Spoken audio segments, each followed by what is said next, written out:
जितने भी संत हैं आपस में यूं आप किसी तो कर ले देखिए कितने मुंडलेश्वर देख कदे आपने इकट्ठे बैठे देखे होते ये जिनके चैनल चले हैं चैनल टीवी चैनलों पर ये रोज दुनिया में प्रचार करते हैं ये इकट्ठे होते लड़े। संत रामपाल जी महाराज का यह वचन 100% सत्य है, आप स्वयं देखिए। भागवत जी के अष्टम स्कंद के 10वें अध्याय में लोग कहते हैं भागवत जी में राधा का नाम नहीं है, राधा का नाम नहीं है। ये लोग गलत कहते हैं, जो भी कहता है गलत कहते हैं। लिखा हुआ मैं आपको श्लोक दिखा रहा हूं भागवत जी के 8वें स्कंद के 10वें अध्याय में श्लोक नंबर 40 है। लिखा है उद्यतायुध दौरदंडई राधावंतो भटान मृधे। राधावंतो लिखा, स्पष्ट लिखा गुरुजी। ऐसा है, नाश मत करिए। आधावंत है, आधावंत में दौड़ते हुए या संधि हो गई है गुरुजी। नहीं नहीं ये गलत बात है। आप जो है उच्चता उठाई आयुधों को लेकर के आधावंत। गुरुजी गुरुजी गुरुजी गुरुजी गुरुजी हम तो आपके दास हैं, मत कीजिए ना। हमारे गुरुजी कहते हैं ना ना गुरुजी, इसका अर्थ तो सुन लीजिए, इसका अर्थ तो सुन लीजिए। आप जब राधा बता रहे हो सुनिए सुनिए गुरुजी, इसका अर्थ है राधावंतो भटान मृदेश का अर्थ गुरुजी ने बताया हमें। गुरुजी ने, हमारे गुरुजी, कोई गुरुजी नहीं बता सकता। हमारे गुरुजी कहते हैं बिल्कुल नहीं बता सकते, क्योंकि जब आप राधा बनाओगे तो सर्गे कहाँ जाएंगी गुरुजी। उद्यता उठाई ही गुरुजी गुरुजी कहते हैं क्यों नहीं बोलते गुरु। राधा शब्द है। अब चलिए रुको जरा, सबर करो। शंकर स्वयं केसरी नंदन कहा गया। अब आजकल शंकर सुवन कहा जा रहा है। सुवन का अर्थ होता है बेटे। शिव जी के दो ही तो बेटे थे, गणपति और कार्तिकेय। समाज में जो जिनको पढ़ना लिखना कुछ है नहीं, जिनको कुछ पढ़ना लिखना नहीं, केवल पैसे से लेना देना है, वो क्या समझेंगे इसको। संत का अर्थ होता है जो भारतीय संस्कृति का पूरा बेटता हो। अब मुझको लगभग 1.5 लाख पृष्ठ कंठस्थ है भारतीय संस्कृति के, तो आज तो संतों को बस पैसे से ही लेना देना, टका धर्म टका कर्म टका परम तप, तो क्या समझेंगे आप बताओ। शंकर स्वयं और केसरी नंदन, केसरी नंदन का अर्थ क्या हुआ फिर? केसरी स्वयं भी कहना पड़ेगा फिर। शंकर सुवन का मतलब क्या होता है? शंकर पुत्र। अरे विवाद क्यों चल रहा है? जो मूल पाठ है परंपरा से प्राप्त उसको मानिए। अब विद्या का कोई दुरुपयोग करे तो उसको मत मानिए, कोई भी क्यों ना हो। यही नहीं, अभी और सुनिए। भगवान कृष्ण की 16,108 रानियों में कहीं राधा जी का नाम है क्या? अरे बोलो जम के, नहीं है। भगवान कृष्ण की 16,108 रानी में राधा का नाम नहीं है, और राधा के पति में कृष्ण का नाम नहीं है। राधा जी के पति का नाम क्या है? अरे बोलो जम के। अभी तो बोले थे हमारे श्रेणी जी और सब लोग बोलते थे कि हमारे यहाँ भागवत हुई, तो बताओ राधा जी के पति का नाम क्या है? क्या नाम है राधा जी के पति का? अनय घोष। क्या नाम है राधा के पति का? अनय घोष। राधा जी की सास का नाम था जटिला, ननन का नाम था कुटिला। राधा जी का विवाह हुआ था ग्राम छाता। कहां की रहने वाली थी राधा? जम के बोलो। है बरसाना, पक्के में। बरसाने की राधा नहीं थी, राधा जी थी रावल गांव की। बरसाने में तो राधा जी के पिताजी की कचेरी थी, जिसमें राधा वर्ष में एक बार कचेरी पर जाती थी, इसलिए उसका नाम है बरसाना। वर्ष में एक बार आना, उसको कहते बरसाना, जहां राधा जी के पिता की कचेरी थी।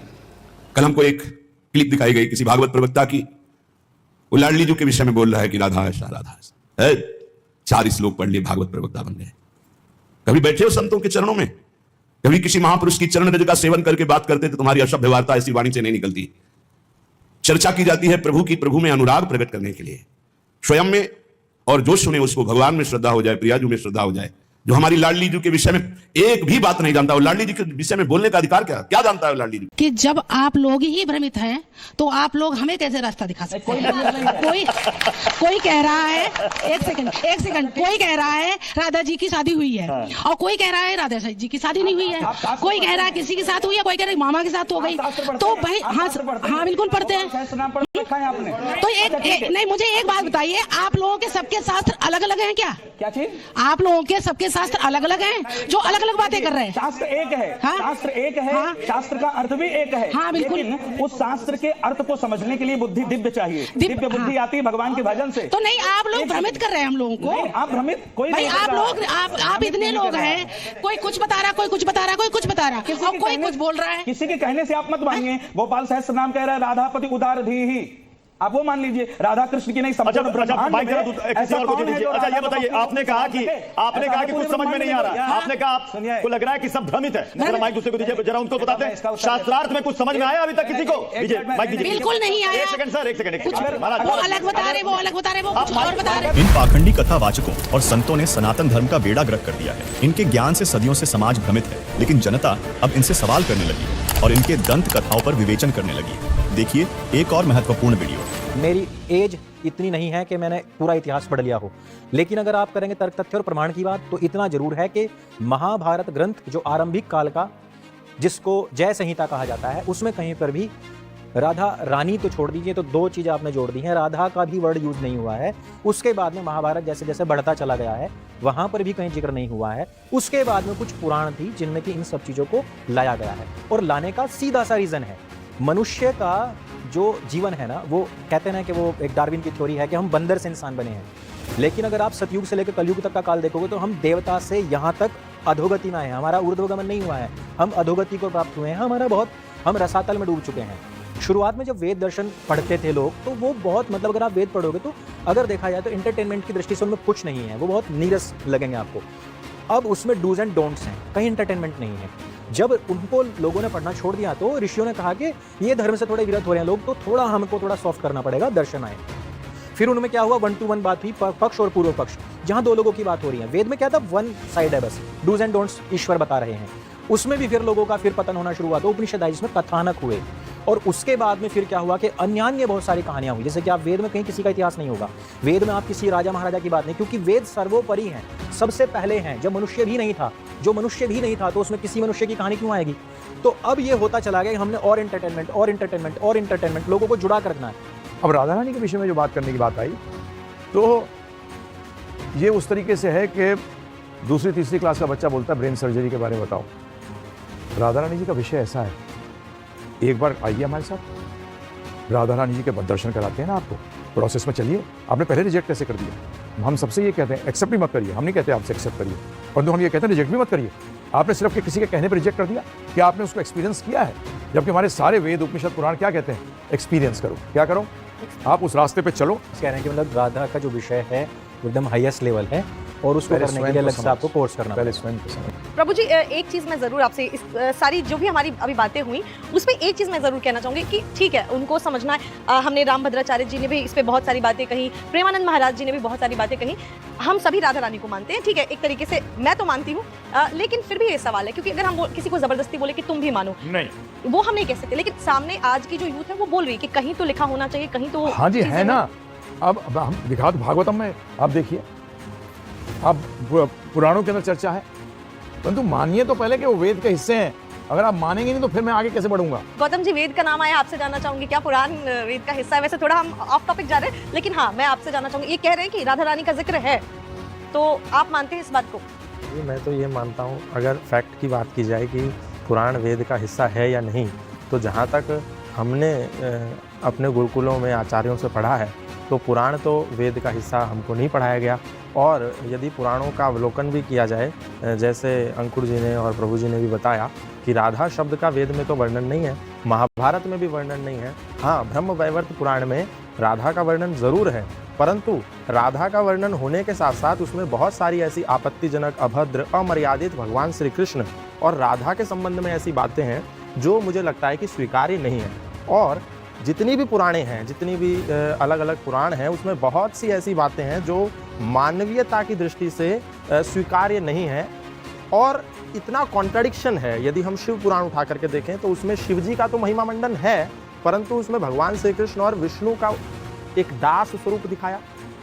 भागवत पुराण उठा करके देखें तो भगवान श्री कृष्ण को ही सुपर गॉड और बाकी सब सेमी गॉड। तो ये जो कॉन्ट्राडिक्शन है, मैं समझता हूँ कि ये साफ दिखाया जाता, इससे प्रतीत होता है कि भगवान श्री कृष्ण अपने आप में एक बहुत ऊंचा श्रेष्ठ व्यक्तित्व है, जो हम सब के लिए अनुसरण करने के योग्य है। वो हम सब के लिए एक आइडियल है कि हम उनकी भगवत गीता को पढ़ें, भगवत गीता को सुने, जिस भगवत गीता को भगवान श्री कृष्ण ने अर्जुन को माध्यम बना करके हम सबको दिया, ताकि हम उस भगवत गीता को जीवन में धारण करके अपने जीवन को उत्कृष्ट शिखर पर पहुंचाएं। वो भगवान श्री कृष्ण का यदि कोई दोहन करेगा चरित्र का, तो मैं तो ऐसी पुस्तक को मानता नहीं हूँ। दूसरी बात जो आपने कही वेद का हिस्सा है, तो मैं किसी भी ऐसी पुस्तक को वेद का हिस्सा नहीं मान सकता जो पुस्तक हमारे पूर्वजों का, हमारे श्रेष्ठ आदर्शों का, हमारे देवता पुरुषों का, हमारी देवीय शक्तियों का, हमारे देव तुल्य पूजनीय लोगों के चरित्र का दोहन कोई भी यदि पुस्तक करेगी तो मैं उस पुस्तक को नहीं मानूंगा। हाँ, हो सकता है कि उसमें बहुत सारी अच्छी बातें हों, लेकिन अगर उसमें कुछ गलत है तो मैं ये जरूर मानूंगा कि वो कालांतर पर मिलावट कर दी गई है जो हमारे लिए स्वीकार नहीं है। मैं एक प्रश्न कर सकता हूँ? जी जरूर जरूर। मैं एक बार बात पूरी कर लूँ। दूसरी बात जो आपने कही वेद का हिस्सा, उसको हम नहीं मानते। ऋग्वेद, यजुर्वेद, सामवेद। हम का मतलब? हम जैसे अब आपने बोला निम्बारकाचार्य, ये वाले आचार्य, वो वाले, तो वो सब आपने हो सकता है अपनी कंफर्ट के हिसाब से कि जो हमारे ब्रज के आचार्य हैं या जो हमारी वैष्णव हो, तो साउथ इंडिया से आए सारे चारों के चारों वैष्णव है वो। एक मिनट में अपनी बात फिर आप खुल के। हाँ, तो जो आपकी वैष्णव परंपरा के हैं वो ही केवल आचार्य हैं, और जो वैदिक परंपरा और जो वेद की परंपरा के हैं वो आचार्य को हम नहीं मानेंगे। तो ये ठीक है, आपका अपना मत हो सकता है, मैं आपका सम्मान करता हूँ। दूसरी बात आपने क्या बोली थी? राधा के विषय में ही कि जिक्र है या नहीं है, क्या ये काल्पनिक नाम है? बहुत सारे लोग ये भी कह रहे हैं कि काल्पनिक नाम है। प्रभु जी ऐसे भी लाइन्स आए हैं। तो दूसरी बात मैं कहता हूँ, हाँ, कोई देवीय स्वरूप मान करके उनकी आराधना करता है, उपासना करता है, साधना करता है, तो वहां तक ठीक है। परंतु यदि कोई संत, एक ऐसे संत जिनको आज पूरा देश आदर्श मानता है, जिनके पास बड़े बड़े अधिकारी, बड़े बड़े राजनेता, बड़े बड़े फिल्म एक्टर्स, बड़े बड़े क्रिकेटर्स, बड़े बड़े वकील जाकर के नतमस्तक होते हैं, उनकी शालीनता को देख करके, उनके प्रेम को देख करके, उनके व्यक्तित्व और उनकी करुणा को देख करके, वो यदि किसी एक XYZ कथावाचक के किसी टिप्पणी से इतना आक्रोशित हो जाए कि भस्म हो जाएगा, ये हो जाएगा, वो हो जाएगा, तो मैं समझता हूँ ये उनको शोभा नहीं देता। उनने अगर कह भी दिया सो कह दिया, लेकिन वो ये बोले, इस बात के बाद प्रतिक्रिया उन्होंने दी कि हमारी राधा रानी के बगल में कृष्ण पीकदानी लेकर के खड़े रहते हैं। तो ये तो मतलब आपने राधा जी को, ठीक है, मैं राधा जी का सम्मान करता हूँ, मैं भी उनको नतमस्तक होता हूँ, परंतु उनको अपग्रेड करने के लिए आपने कृष्ण को क्या दिखाया कि वो तो पीकदानी, मतलब कृष्ण एक कटोरा लेकर के खड़े हैं और उसमें राधा रानी फूंक रही हैं। ये आपने डिग्रेड कर दिया भगवान श्री कृष्ण को। इससे मैं सहमत नहीं। दूसरा, बहुत सारे हमारे कथावाचक ऐसे हैं जो कि राधा रानी के पीछे लट्टू रहते हैं, भगवान श्री कृष्ण उनको एक झलक पाने के लिए उनके पीछे कायल रहते हैं। तो ये वाला वर्जन जो है ये ठीक नहीं है। हाँ, आप देवता स्वरूप मानिए तो ठीक है, लेकिन आप उनके कैरेक्टर को यदि खराब करके प्रदर्शित करेंगे, उसको गलत तरीके से प्रस्तुत करेंगे, तो फिर ये जो है स्वीकार्य नहीं होगा। तीसरी बात मैं इसमें एक ऐड करना चाहता हूँ कि ये इस तरीके से चलिए ठीक है, कोई फैक्ट नहीं है अगर पुस्तकों में, तो भी हम देवता की दृष्टि से उनको मान सकते हैं। दर्शकों, जनता तो जागरूक होने लगी है, इन पाखंडी गुरुओं से सवाल करने लगी है, लेकिन एक सवाल और है कि इन धर्म गुरुओं का आपस में इतना विरोधाभास क्यों? क्योंकि सारे के मार्ग न्यारे न्यारे, कोई कुछ कह रहा है, कोई कुछ बता रहा है, कोई कुछ कह रहा है, वो उसकी निंदा कर रहा है, उसकी वो सचमुच निंदा कर रहे हैं, और दास केवल यथार्थ बता रहा है। तो साधु संतता इकट्ठे होने चाहिए। अगर वो संत है, एक दूसरे से विरोध नहीं होना चाहिए उनको, और सब ने मिलकर, मान लीजिए दास जो ज्ञान बता रहा है और किसी को इस पर आपत्ति है, वैसे तो आपत्ति दास छोड़ता है को नहीं, क्योंकि साथ लालटेन दिखा देता है, ये टॉर्च, कि आप ये बोल रहे हो श्रीमान जी, आपकी ये पुस्तक है, आपने लिखा है, और हमारे वेद ये बता रहे, तो उसकी जुबान पर टेप लग जाती है, वो बोल सकता नहीं, हिल सकता नहीं। फिर वो बकवाद करता है, वो तो गुड्डा है, झूठा है, उसकी बातें मत सुनना है, वो तो निंदा करता है। और क्या बोलेगा? फिर यही बोलेगा, अरे एक बात तो बता दो, तेरी निंदा करी हो, तुझे गुंडा कहा हो, तू चोर कहा हो या ठग कहा हो, तेरे ज्ञान मत रोटी ढूंढी है, वो वेदों से कंपेयर की है, सदग्रंथों से कंपेयर, इतना किया दास ने। दर्शकों, संत रामपाल जी महाराज ने भारत के शीर्ष धर्मगुरुओं को इनके आपस में इस तरह के झगड़े को खत्म करने के लिए तथा आम जन मानस भक्ति और भगवान के नाम पर संशय मुक्त होकर भक्ति की सत्य राह पर चलकर मोक्ष प्राप्त कर सकें, इस उद्देश्य से वर्षों से इन धर्मगुरुओं को ज्ञान चर्चा के लिए आमंत्रित करते हुए आए हैं, लेकिन आज तक कोई भी संत रामपाल जी महाराज का सामना नहीं कर सका है। दर्शकों, इससे स्पष्ट है, ये पाखंडी धर्मगुरु सच्चाई को स्वीकार नहीं करना चाहते हैं तथा हिंदू समाज को भ्रमित ही रखना चाहते हैं, लेकिन कब तक? तो एक दिन आएगा, इन सभी ने सरेंडर करना पड़ेगा जनता के सामने, ये स्वीकार करेंगे हमारा ज्ञान गलत है। अगर ये संत होंगे, ये तत्व ज्ञान, ये मूल ज्ञान कबीर जी ने अभी तक छुपाने का आदेश दे रखा था, और लाख दुआई कर रखी थी धर्मदास, तो लाख दुआई, ये तत्व ज्ञान, ये मूल ज्ञान की तो बाहर ना जाए, और ये मूल ज्ञान बाहर जो पढ़ी पिछली पीढ़ी हंस नहीं तरी। अगर ये ज्ञान आम कबीर पंथी को भी होता और उसके पास नाम देने का अधिकार नहीं होता, तो हम कैसे समझाते कि हम ठीक बता रहे हैं, वो गलत बता रहे हैं? ये सारे तक कबीर पंथियों के मुंह बंद हो जाएंगे, और सारे ये नकली पंथी जो और हैं उनके, और साथ में जो हिंदू धर्म को मिसगाइड कर रहे हैं, और अन्य ये संत इनको मूर्ख बना रहे हैं, इन सब के मुंह बंद हो जाएंगे, क्योंकि ये सदग्रंथ था तुम्हारे साथ है, ये बोल रहे। तो ये मूल ज्ञान छुपा कर रखा था परमात्मा ने अपनी 100 वेद में, और आज दास आपको सुना रहा है और इनमें प्रकट दिखा रहा है अपने सदग्रंथों में। तो फिर संशय रहेगा ही नहीं, तो अपने आप पहचानोगे आपने तो भगवान चाहिए, आपने परमात्मा चाहिए है और परमात्मा मिलने जा रहा है। फिर आना कहानी किसी पुण्यात्मा पीछा नहीं हट्या करते, छोड़ देंगे सब कुछ को, चाहे कोई किसी महंत संत बने हो, वो तो नकली सांग है, आप भी नरक में जाकर आपको भी ले जाएगा। दर्शकों, अब वो दिन दूर नहीं जब हर एक सभ्य व्यक्ति इन नकली धर्म गुरुओं से सवाल करेगी और इनके झूठ का खुद ही पर्दाफाश करेगी।